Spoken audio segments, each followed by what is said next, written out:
وَأَوْحَى اور وحی فرمائی رب کا آپ کے رب نے إِلَى النَّحْلِ نحل شہد کی مکھی، شہد کی مکھی کی طرف آپ کے رب نے وحی فرمائی ان اتخذی کہ تو بنا من الجبال پہاڑوں میں بیوتن گھر، تو پہاڑوں میں گھر بنا، ومن الشجر اور درختوں میں تو اپنے گھر بنا، ومما اور اس میں سے جو یعرشون لوگ عمارتیں بناتے ہیں، اور لوگ جو عمارتیں بناتے ہیں تو ان میں اپنے گھر بنا۔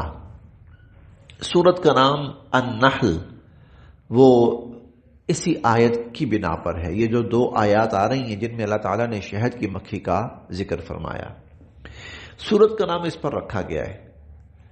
انداز بڑا عجیب ہے کہ آپ کے رب نے وحی فرمائی شہد کی مکھی کی طرف۔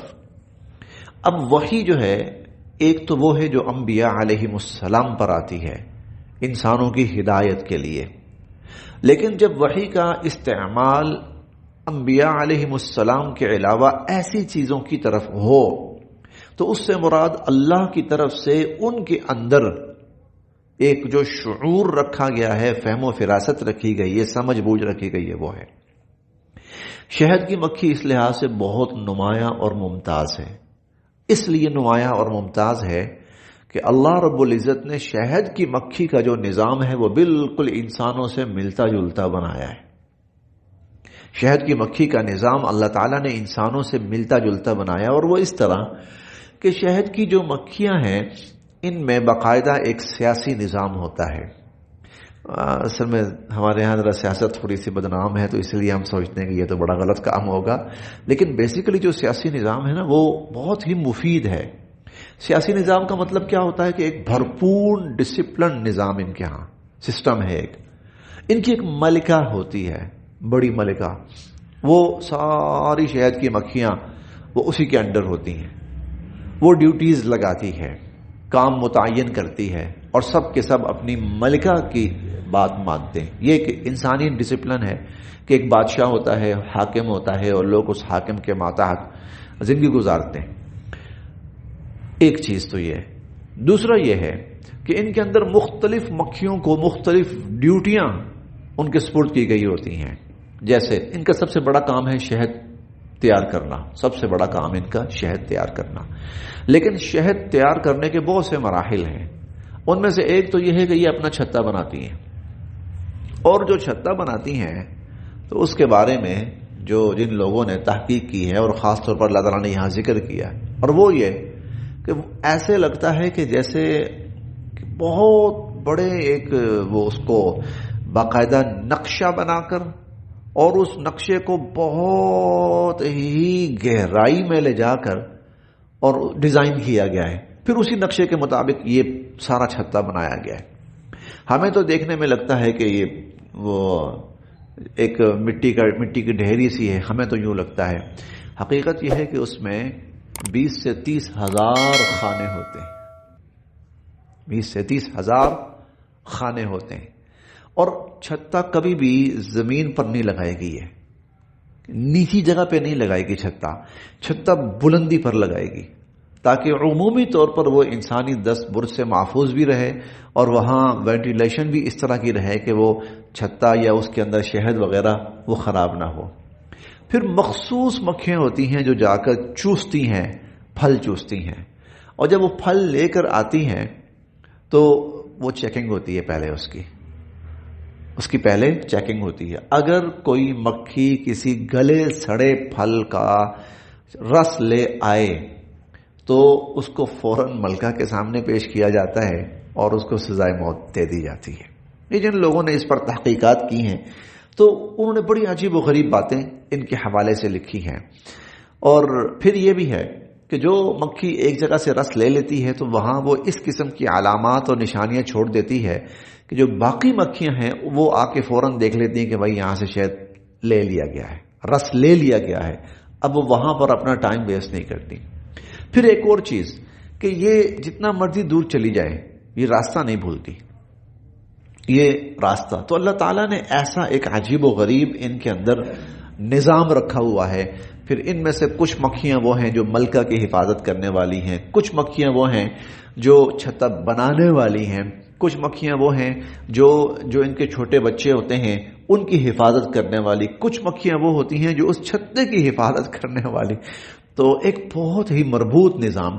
اسی لیے اللہ رب العزت نے یہاں خصوصاً ان کا ذکر کیا ہے کہ اتنے سے چھوٹے سے کیڑے کو، چھوٹا سا کیڑا آپ کہہ لیں، آپ اڑنے والا چھوٹا سا پرندہ کہہ لیں، اللہ رب العزت نے اس کے اندر کس قدر فہم و فراست، سمجھ بوجھ، دانائی، ڈسپلن اور اپنے کام کی مہارت اور اپنے کام کے ساتھ دیانت رکھی ہوئی ہے.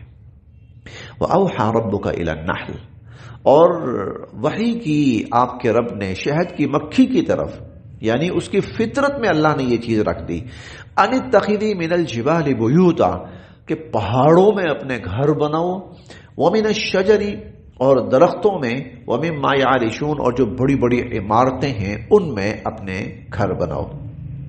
ثم، پھر، کلی، کھا، من کل الثمرات، ہر قسم کے پھلوں میں سے، ہر قسم کے پھلوں میں سے کھا، فسلکی، اور چل، سبلا، راستوں پر، ربی کی، تیرے رب کے، ذللا، ہموار کیے ہوئے، اور اپنے رب کے ہموار کیے ہوئے راستوں پر چل.